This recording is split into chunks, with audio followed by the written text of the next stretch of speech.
President Biden strikes down the Keystone XL Pipeline, ending a 12-year saga of a controversial oil pipeline. Does this kill the economy, or does this save the environment?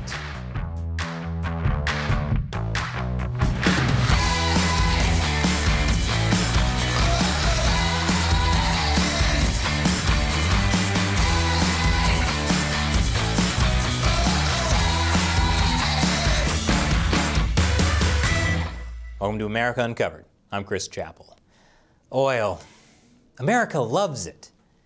U.S. dependence on foreign oil is a big reason for many of America's foreign wars. Oil-producing countries even have a lot of sway over U.S. presidents. But I'm happy to say, newly elected President Biden has broken from the mold and is striking a blow to America's greatest oil-producing enemy, Canada. Biden has canceled the Keystone XL Pipeline, a proposed oil pipeline that would send Canadian oil to the U.S. This was actually one of Biden's day one promises as president, and he kept his promise. Whoa, Joe, you got a lot to learn about being president. Canada is the world's fourth largest oil exporter. Almost all of that exported oil goes to the United States. Even with the huge growth of America's own oil industry, half of the country's oil still comes from Canada. So Trudeau was not happy about Biden's decision to axe the pipeline. In fact, in his first call with Biden, Trudeau said he was disappointed. Given Trudeau's persona, you might be surprised that he's a major defender of the Keystone XL oil pipeline, that this was an issue he and Trump agreed on. In 2017, Trudeau said no country would find 173 billion barrels of oil in the ground and just leave them there. The resource will be developed. Our job is to ensure that it is done responsibly, safely, and sustainably. So what is the Keystone XL Pipeline, and why is it so controversial? I'll tell you the full story right after the break. Welcome back. Canada has a lot of oil, and it wants to sell it to the United States. The Keystone XL Pipeline controversy has been brewing for 12 years. It's an estimated $8 billion project from Canada's TC Energy, formerly known as TransCanada. TC Energy already has pipelines in the U.S., the Keystone Pipeline and the Keystone Gulf Coast Pipeline. Those pipelines carry Canadian crude oil to big U.S. oil refineries. The Keystone XL Pipeline was going to be a 1,200-mile-long expansion to the existing pipelines. The expansion was originally conceived when oil prices were at historic highs, just before the 2008 financial crisis and American shale oil boom. Canada has very stringent environmental regulations, but the pipeline expansion managed to jump through all those hurdles, and in 2010, Canadian regulators approved it. The problem was the U.S. The pipeline was controversial in the U.S. for several reasons. First, whether you're talking about farmers, ranchers, or Native Americans, no one wanted an oil pipeline built in their backyard. And then there were environmental concerns. The existing Keystone Pipeline has leaked several times, including a major spill in 2019 and in 2017. Understandably, people don't want their farmland looking like this. But even if safety standards can be improved for the proposed Keystone XL Pipeline, some environmentalists don't care. They view oil production as inherently evil, something that destroys the environment and contributes to climate change, which will kill us all. So rather than invest in more greenhouse gas spewing oil production, why not invest more in green, renewable energy? By 2012, President Obama still hadn't made a decision on the Keystone XL Pipeline, so he used the upcoming election to delay the decision even further.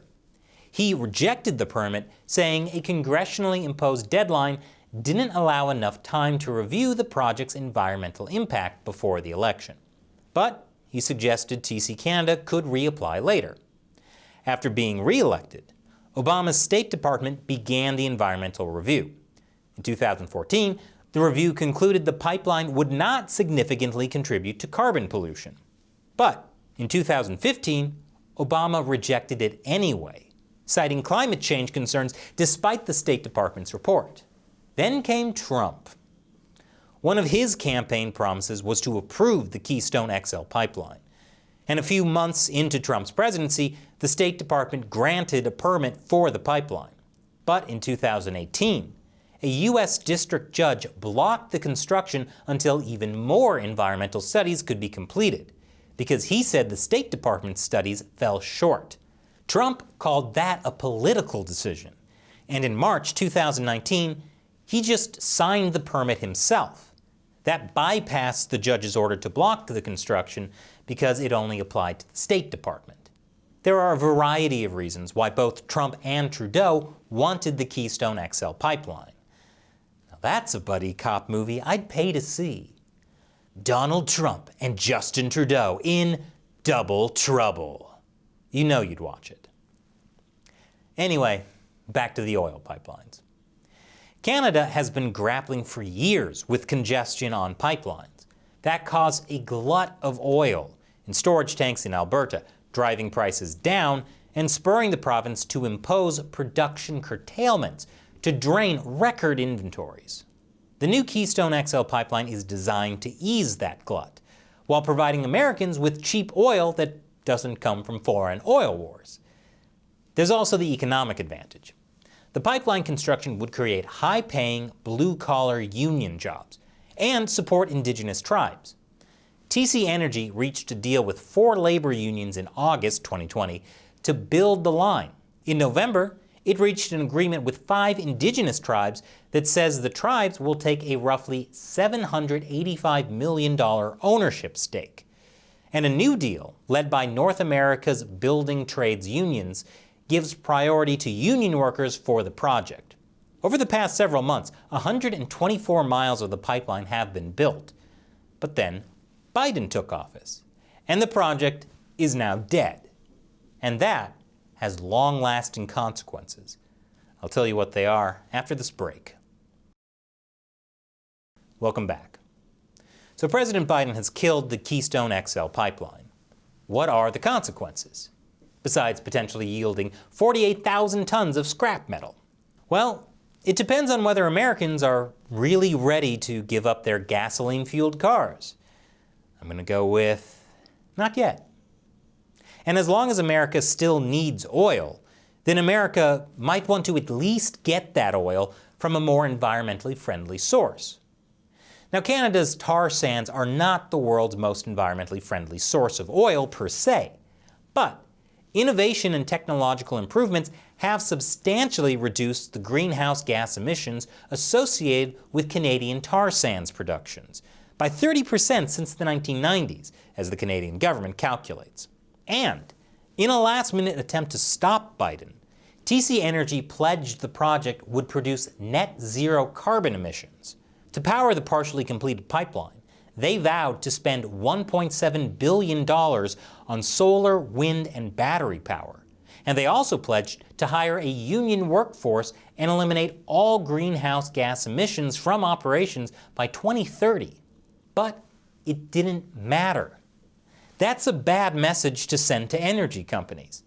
It doesn't matter what you do to minimize greenhouse gas emissions because no innovation, no compromise is ever enough. Of course, there are major environmental challenges with so-called green energy as well, like how the solar panel market is dominated by China. And when the U.S. is reliant on a hostile authoritarian regime for its energy needs, that can lead to problems, like how the U.S. spends huge resources in the Middle East to protect oil interests. Speaking of hostile authoritarian regimes, by canceling the Keystone XL Pipeline with Canada, it could mean Canadian oil is replaced by Russian and Venezuelan oil. I don't know about you, but I'd rather get my oil from this guy than this guy. But what about union jobs? PolitiFact says the claim that by revoking the Keystone XL Pipeline permit, Biden is destroying 11,000 jobs is only half true. what's half true? Well, PolitiFact points to a statement by TC Energy that says the pipeline construction was expected to employ more than 11,000 Americans, creating $1.6 billion in gross wages. So, what's half true? PolitiFact says, well, those are just estimated jobs, and most of the estimated jobs were temporary. What? You mean when you complete a construction project, the job is over? But here's the biggest problem with the Keystone XL Pipeline. It's part of an ongoing partisan war between the right and the left that isn't based on economics or the environment, but on eternally struggling against the other side. The Keystone XL Pipeline became a symbol too often used as a campaign cudgel by both parties, rather than a serious policy matter. And all of this obscured the fact that this pipeline would neither be a silver bullet for the economy, as was promised by some, nor the express lane to climate disaster proclaimed by others. You know who said that? President Obama. As it is now, it is impossible for American businesses to make big, long-term investments in a political environment in which every project is up for renegotiation or summary economic execution every time the White House changes hands. It shouldn't be possible for one man serving a short term in a temporary elected office to undo years of work and billions of dollars in investment. Unless, of course, the president you voted for is in power. Then he should be allowed to do whatever he wants. But at the end of the day, President Biden's cancellation of the Keystone XL Pipeline may not have much of an impact on the economy or the environment. Because even without it, the U.S. is set for record Canadian oil imports in the coming years. And no, we won't need to rely on sending the oil on the backs of Canadian moose, or even Canadian geese. It turns out that a whole bunch of smaller oil pipelines that get way less media attention are in the process of being expanded. And those will provide more than enough capacity to send lots of Canadian oil to the U.S. As one expert puts it, if you add them all up, you can make the argument that the Keystone XL Pipeline was not needed. Oh, good. So this whole debate that's lasted for 12 years through 3 presidential administrations doesn't really make any difference. So what do you think of the Keystone XL Pipeline and Biden's decision to stop it? Don't forget to like and subscribe. Once again, I'm Chris Chappell. Thanks for watching America Uncovered.